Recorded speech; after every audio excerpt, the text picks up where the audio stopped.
Partner अरे मर्दे partner धराओ मर्दे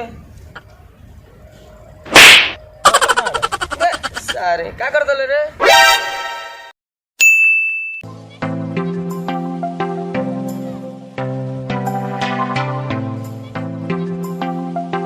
साला ही बुढ़वा के रहते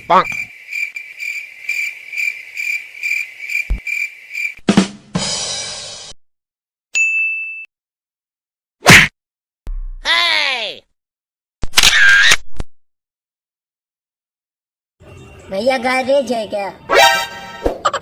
ना मैडम ये तो पान दुकान है कुछ खाई के बका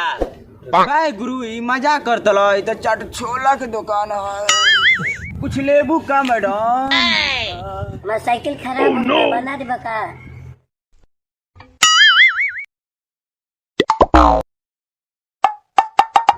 सब तो ठीक है दिखा था का भइल बा ना इधर खराब है। हई हाँ ठीक बा देखा तई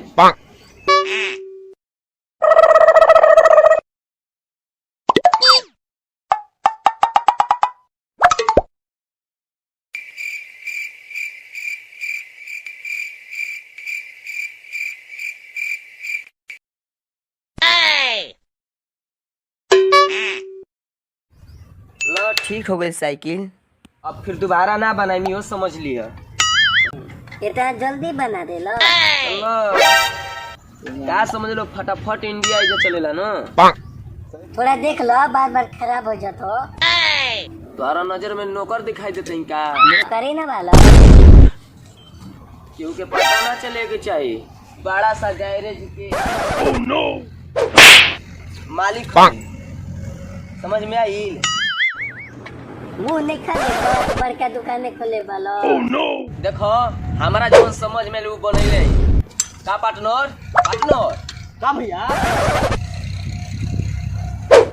कर सपोर्ट बकवास छोड़ा हम जाते ए मैडम ए पैसा देते जा पैसा के संति चप्पल सही कहा तला भैया जोन समझ में तोन बनैले हैं जा